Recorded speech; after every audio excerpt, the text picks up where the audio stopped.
हरियाणा में मुख्यमंत्री फेस समेत कई मुद्दों पर कांग्रेस नेता और पूर्व केंद्रीय मंत्री चौधरी वीरेंद्र सिंह ने प्रतिक्रिया दी है। उन्होंने कहा हरियाणा में आगामी विधानसभा चुनाव का प्रचार का दौर शुरू हो चुका है और वो भी पार्टी के लिए चुनाव प्रचार करने के लिए मैदान में उतर चुके हैं।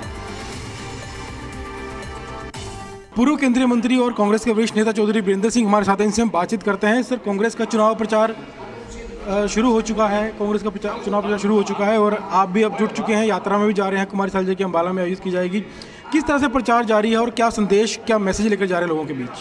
संदेश तो यही है कि 10 साल का जो भारतीय जनता पार्टी का यहाँ शासन रहा है वो पूर्ण रूप से लोगों ने उसको अस्वीकार किया है, नकारात्मक है सारा, और लोगों की समस्याओं का हल करने की बजाय समस्याएं बढ़ी हैं। उसके अनेक रूप हैं, चाहे वो टेक्नोलॉजी की वजह से जो इन्होंने पोर्टल वगैरह चलाए वो आज तक लोगों को समझ नहीं आ रहे, समझाने से पहले उसको लॉन्च कर दिया।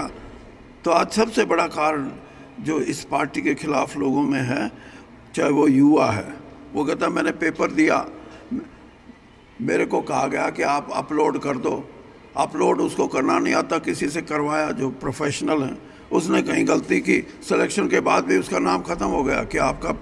तो ये चीज़ें उनको नुकसान करेंगी और यही नुकसान आप फसलों में देख लो, किसानों के बारे में, उसके इंश्योरेंस के बारे में, कितनी अनेक ऐसी चीज़ें हैं जहाँ सरकार इन बातों तो अपनी उपलब्धि मानती है कि मुआवजा समय पर जा रहा है, सीधे खाते में जा रहा है, फसलों का पैसा सीधा खाते में मिल रहा है, पोर्टल शुरू किया तो ऑनलाइन सारा काम हो जाता है, लोगों को बार बार कहीं जाना नहीं पड़ता बाहर। इन बातों को तो अपनी उपलब्धि सरकार कह रही है। मैंने बता दिया ना आपको। उस सरकार को ये भी पूछो कि आपने अपलोड करने के लिए कहा कि फसल का ब्यौरा, कहीं 50 क्विंटल किसी किसान ने कहा कि मैं 50 क्विंटल गेहूं पैदा किए हैं वो मैं दूंगा।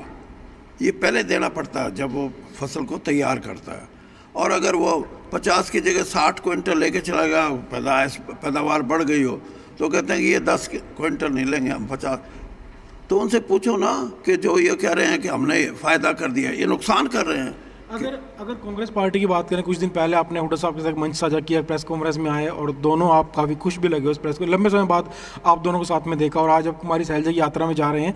लेकिन कहीं कहा जाता है कि अगर कुमारी सैलजा की यात्रा होती है, कोई प्रोग्राम होता है, हुड्डा साहब वहाँ नहीं आते, या हुड्डा साहब का प्रोग्राम होता है तो कुमारी सैलजा नहीं जाती, तो आप अब वहाँ शामिल हो रहे हैं तो कोई गतिरोध पैदा नहीं होगा? देखिए, गतिरोध असल में तो है नहीं, लेकिन आने जाने में कुछ होगा तो मैं उसको ख़त्म करने की कोशिश करूँगा, ना कि उसको बढ़ाने की। लेकिन आप जो आज शामिल होंगे तो उसको लेकर साफ संदेश ही जाएगा कि कुमारी सैलजा के समर्थन आप कर रहे हैं। आपका भी संदेश जाएगा जो मैं बोल रहा हूँ कि मैं हर एक जो भी कार्यक्रम होगा, मुझे जो आमंत्रित करेगा मैं जाऊँगा, और कांग्रेस की नीतियों की और सरकार में मैं रहा हूँ इसलिए यहाँ की भी जो सोच है लोगों के सामने रखेंगे और उसके अच्छे परिणाम आएंगे। और साथ साथ मैं ये भी कहता हूँ कि मेरा कांग्रेस के अंदर सबसे बड़ा काम यही होगा कि सब कांग्रेस को साथ लेके चलें। कई नेता कहते हैं मुख्यमंत्री के चेहरे को लेकर कि जो हाईकमान है वो उस चेहरे को फाइनल करेंगे, लेकिन कई मंचों पर सीधा हुड्डा साहब का नाम ले लिया जाता है कि वही भावी मुख्यमंत्री हैं प्रदेश के। हालांकि कई सीनियर नेता हैं, आप भी 50 से ज़्यादा राजनीतिक करियर, आपका इच्छा भी आपकी थी सीएम बनने की, और भी कई नेता हैं कांग्रेस में, तो इस बयान को कैसे देखते हैं? ठीक है, सब अपने अपने हिसाब से काम करें पार्टी के लिए। कोई चीफ मिनिस्ट्री का नाम लेके करते हैं, करो। अच्छा, पार्टी ने तो किसी को नहीं कहा ना कि ये बनाएंगे, सब अपने अपने। अगर 5-6 लोग करते हैं तो कम से कम उनके मतदाता तो इस बात से खुश होंगे और उनको फ़ायदा भी है कि हमारा जो कैंडिडेट है उसको हम जिता देंगे तो वो मुख्यमंत्री बन सकता है, तो अच्छी बात। आप दावेदारी करेंगे इस पद के लिए?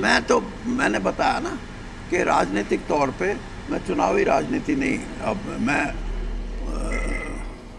जो भी पॉलिटिकल एक सोच है सक्रिय राजनीति की वो जारी रखूँगा, और उसमें सभी जैसे मैंने कहा कि हरियाणा तक नहीं, जहाँ भी मेरी ज़रूरत पड़ेगी मैं पार्टी के लिए काम करूँगा। सर, एक आखिरी सवाल है, उचाना सीट को लेकर काफ़ी पहले बयानबाजी हुई, कई तरह के बयान भी सामने आए। दुष्यंत चौटाला अब कह रहे हैं, हालांकि गठबंधन खत्म हो गया पार्टी से, लेकिन वो कह रहे हैं कि मैं उचाना से ही लड़ूंगा। हालांकि आपके परिवार की चर्चा भी है कि आपके परिवार में भी कोई एक सदस्य वहाँ से चुनाव लड़ेगा, तो इस टक्कर को आप कह देखते हो, चुनावी टक्कर अब दोनों परिवारों के बीच होने वाली? देखिए, लड़े दुष्यंत चौटाला, मैं तो कहता हूँ ज़रूर लड़े। 92,000 ऐसे वोटर हैं जिन्होंने 2019 में उनको वोट दे के भारी बहुमत से जिताया, वो हिसाब मांगेंगे और इनको वो हिसाब देना पड़ेगा। 4.5 साल के उप मुख्यमंत्री के कार्यकाल में जिस तरीके से हरियाणा में अपने ही चुनाव क्षेत्र उचाना की उन्होंने एक किस्म से बेरुखी दिखाई है, मैंने इतिहास में ऐसा कोई नहीं देखा, जबकि वो उप मुख्यमंत्री हूँ। ब्रजेंद्र चुनाव लड़ेंगे चुनाव से? हाँ, ब्रजेंद्र, मैं तो चुनाव नहीं लड़ रहा, ब्रजेंद्र ने अपना आवेदन दिया है और हम चाहेंगे कि पार्टी भी उनको नॉमिनेट करेगी तो वो चुनाव भी आराम से जीतेंगे। शुक्रिया। तो ये थे पूर्व केंद्रीय मंत्री कांग्रेस के वरिष्ठ नेता चौधरी वीरेंद्र सिंह, जिन्होंने तमाम मुद्दों पर चर्चा की। उन्होंने कहा कि कांग्रेस का चुनाव प्रचार में वो अब शामिल हो चुके हैं और कुमारी सैलजा का जो प्रोग्राम उसमें शामिल होंगे, और साफ तौर पर कहा कि कांग्रेस के प्रचार के लिए, पार्टी प्रचार के लिए जो भी कार्यक्रम उन्हें बुलाया जाएगा वो वहाँ पर जाएंगे। सीएम बनने के सवाल पर उन्होंने कहा कि फिलहाल वो इस दावेदार में नहीं है, लेकिन जिस भी नेता का नाम हाईकमान तय करेगा वही हरियाणा के सीएम का चेहरा होगा। वीडियो जर्नलिस्ट राहुल दीवान के साथ विजय राणा, जी मीडिया, चंडीगढ़।